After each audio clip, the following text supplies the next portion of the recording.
The Renegade is Jeep's interpretation of what a small SUV really should be.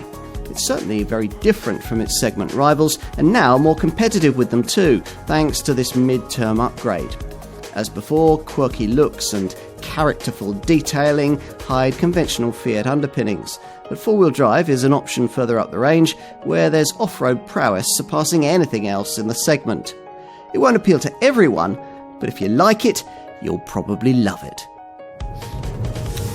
The Renegade thumbs its nose at convention in the small SUV class in lots of ways. Its styling, the continuing availability of diesel engines, a rare 4x4 option, and so on. But it couldn't afford to ignore the segment demand for a small, downsized, entry-level 3-cylinder petrol engine. So with this revised model, that's what we've got. The 120 horsepower, 1 litre, green pump-fuelled 3-cylinder unit we're trying here.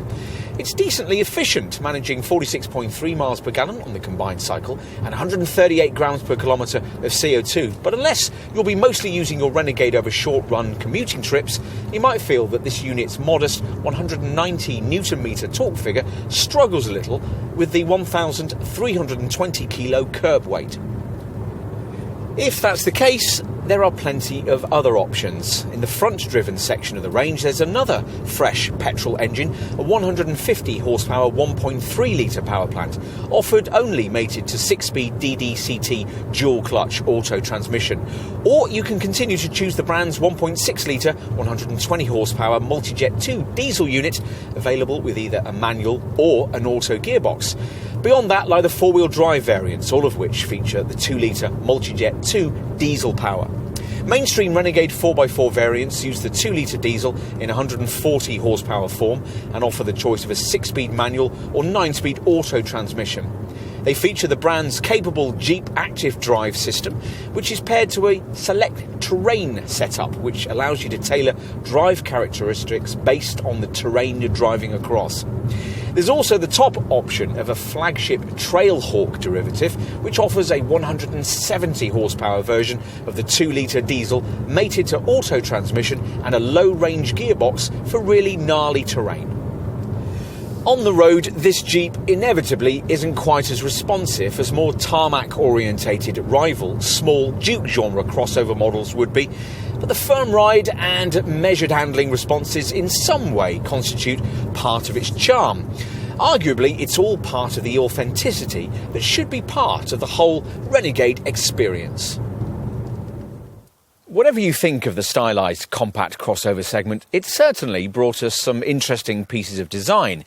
Here's a case in point. This Renegade's rugged squarical shape with its short overhangs and beefy bumpers is classic Jeep, as is the signature 7-slot grille flanked by circular headlights that are tucked slightly under the leading edge of the aluminium bonnet for a more contemporary look. Those two last features have been tweaked as part of this mid-term upgrade. The grille now has a smarter cut-in silhouette similar to that of the latest Wrangler, while on plusher versions the round headlights look particularly Mercedes Gelandewagen-esque when fitted out with these full LED beams. This lower bumper area has also been completely revised and these corner cutout sections added. Inside, the cabin of this revised Renegade is much as it was, aside from a couple of key upgrades. There's a smart redesign for the lower part of this centre stack, but the key change is the adoption of this larger 8.4-inch Uconnect centre dash infotainment screen, a standard feature providing you avoid entry-level trim. As well as all the usual media features, this monitor even includes a Jeep Skills section that aims to offer real-time feedback on your off-road driving abilities. There are some characterful interior touches too, all of them aiming to replicate the charm of the exterior panel work. And you can colour coordinate the trim surrounding the fascia vents, the gear stick and the speaker covers.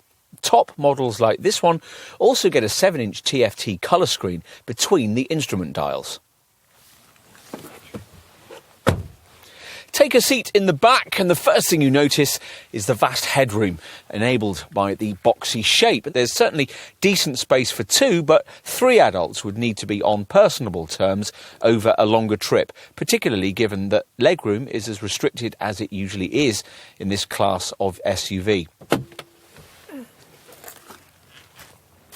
Let's finish off with a look at luggage space. Now, we'd expected the squarical styling and longer than average vehicle length to deliver class-leading standards of space, but in fact the chunky tailgate rises to reveal one of the smaller boots in the compact crossover segment, this one 351 litres in size. Once you've folded everything flat, 1,297 litres of carriage capacity is opened up. This Renegade has brought a long overdue dose of credibility to the compact SUV segment. Here you get plenty of style in a bluff, tough Jeep kind of way, but there's decent substance behind that too, with near family-sized practicality and even the potential for some reasonable off-road prowess if you're prepared to pay for it. So, you get a little more than you might expect to from this class of car, which is just as well, given premium pricing that lifts this Jeep well clear of cheaper offerings in the Duke genre. Ultimately, what's important here is that Jeep has a fresh direction and a relevant product to offer buyers who never previously would have considered one of its cars. These people will like the fact that in a sea of compact crossovers, this one's very different from the norm. A renegade, if you like, just as every Jeep should be.